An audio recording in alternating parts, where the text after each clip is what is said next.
खबर बलिया के रेवती नगर पंचायत से है, जहां निर्दलीय प्रत्याशी के रूप में जयश्री पांडे तीसरी बार चुनाव मैदान में ताल ठोक कर सरगर्मी बढ़ा दी है। आपको बता दें कि लगातार दूसरी बार चेयरमैन बनने के बाद तीसरी बार भी निर्दलीय प्रत्याशी के रूप में चुनाव मैदान में है। वहीं पत्रकारों से बातचीत के दौरान निवर्तमान चेयरमैन प्रतिनिधि अजय शंकर उर्फ कनक पांडे ने कहा कि पिछले 10 वर्षों में जो मैंने विकास कार्य किया है, नगर के सभी वार्डों में अच्छी सड़क बनवाया हूं, सभी वार्डों में जल निकासी की समस्या से समाधान कराया हूं। उन्होंने कहा कि रेवती नगर पंचायत पहले साफ सफाई के मामले में पूर्वांचल में 27वें स्थान पर था, लेकिन पिछले 4 वर्षों से लगातार रेवती नगर पंचायत पूर्वांचल में तीसरे स्थान पर है। मैंने लगातार इस नगर के लोगों की सेवा भाव से सेवा की है और करते रहूंगा।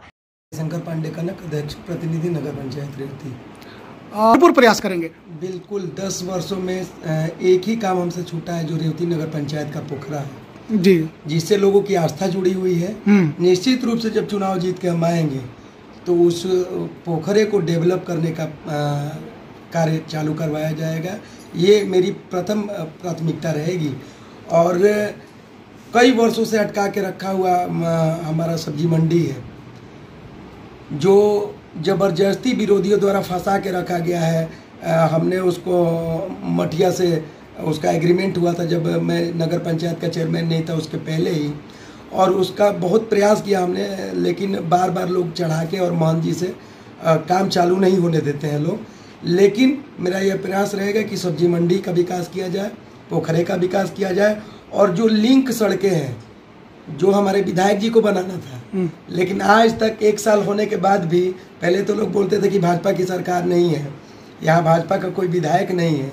अब विधायक जी के 1 साल बनने के बाद भी सारी लिंक रोडें हमारी एकदम खराब पड़ी हुई हैं, तो उस पर हमारा फोकस रहेगा। और जल निकासी के लिए जो हमने प्रस्ताव भेजा था अपने कार्यकाल में, उस पर लगभग 8 करोड़ का काम अभी चल रहा है नगर पंचायत रेवती में, लेकिन वो प्रस्ताव हमारे द्वारा ही भेजा गया था। और जो काम हो रहा है जल निकासी का, उससे हमारे नगर की तो जल निकासी की सारी समस्या समाप्त हो जाएगी। विपक्ष का तो आरोप है कि जो पिछले 10 वर्षों से पहले जो सड़क बनाई गई थी उसी पर इंटरलॉकिंग करा करके और जबरदस्ती पैसा उतारा गया है। इस पे क्या कहना है? अगर ये बात होती तो हमको लगता है कि पहली बार जब मैं आया था नगर पंचायत में चुनाव लड़ने के लिए, तो यहाँ की जनता ने पहली बार हमको चुनाव जिता दिया था, केवल सेवा भाव को देख के और केवल हमारी ईमानदारी को देख के। पहली बार में यहाँ की जनता ने हमको चेयरमैन बनाया था। और जब दूसरी बार में आया था, यही सारे विपक्ष मिल के एक साथ लड़े थे जब, तो सारे विपक्षियों को धराशायी कर दिया था और पूरे प्रदेश में सर्वाधिक वोट से जिताने का काम यही की जनता ने किया था। अगर हमारी बनाई हुई सड़कें अगर खराब होती तो यहाँ की जनता हमको वोट नहीं देती। अगर मैं सेवा भाव से अगर यहाँ काम नहीं करता तो यहाँ की जनता हमको वोट देने वाली नहीं थी।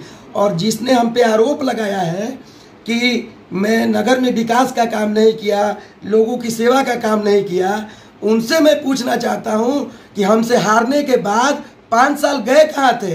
अगर उनके अंदर इतनी सेवा भावना थी तो 5 साल रह के यहाँ जनता की सेवा करनी थी, और हमारे विकास के जो कार्य गलत हो रहे थे उसका विरोध करना था। कहाँ भगे थे? कहाँ पे बिल में दुबके हुए थे लोग? अगर उनको यही दिखाना था, बोलने को कोई बोल सकता है, लेकिन धरातल पे काम करना सबके बस की चीज़ नहीं है। और मैं जनता के बीच में रहता हूँ, सेवा करने का काम करता हूँ, विकास का काम करता हूँ। लोग बोलते हैं गंदगी का अंबार, पूरे प्रदेश में 27वां नंबर हमारे नगर पंचायत का था। लगातार 4 साल से हमारा नगर पंचायत टॉप कर रहा है। पूर्वांचल में तीसरे नंबर पे सफाई के में हमारा नगर पंचायत था।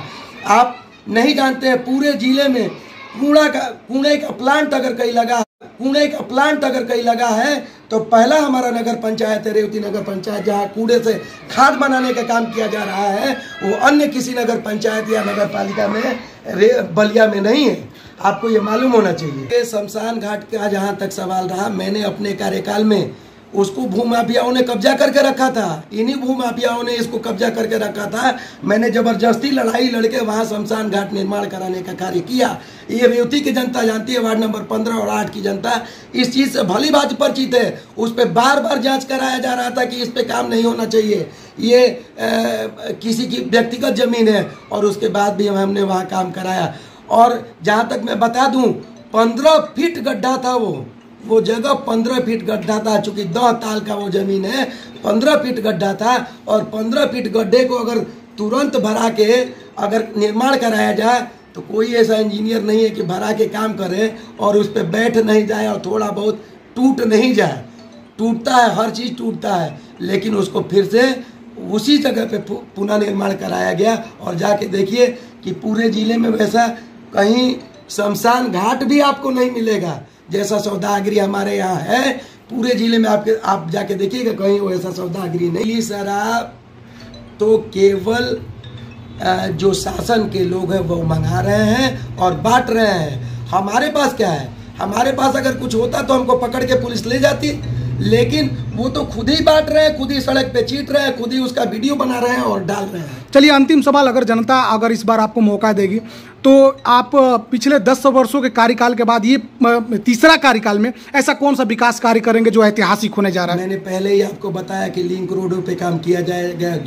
जो ग्राम सभाओं से जुड़ा हुआ लिंक रोड है उस पर सर्वाधिक सबसे पहले काम किया जाएगा। नगर का ऐतिहासिक पोखरा है उस पर काम किया जाएगा और सब्जी मंडी का विकास किया जाएगा। ये काम जो अधूरा पिछली बार से हमको छूट गया, पिछली बार मेरे मैनिफेस्टो में था सब्जी मंडी, लेकिन मैं उस पर काम नहीं कर पाया था, लेकिन ये काम इस बार जरूर होगा, किसी कीमत पे होगा, ये मेरा वादा है रेवती। चलिए, क्या अपील करना चाहेंगे नगर के लोगों से, क्या संदेश देना चाहेंगे? नगर के लोगों से मैं एक ही चीज़ कहना चाहूँगा कि अगर मैंने निस्वार्थ आप लोगों की सेवा की है, अगर 12 साल हमने अपना पूरा टाइम आप लोगों के बीच में दिया है, अपना एक एक कीमती पल आप लोगों के बीच में दिया है, जितनी मेरी सामर्थ्य है उस सामर्थ्य के हिसाब से अगर मैंने आप लोगों की सेवा की है तो निश्चित रूप से रेवती की जनता इस बार भी हमको वोट देगी।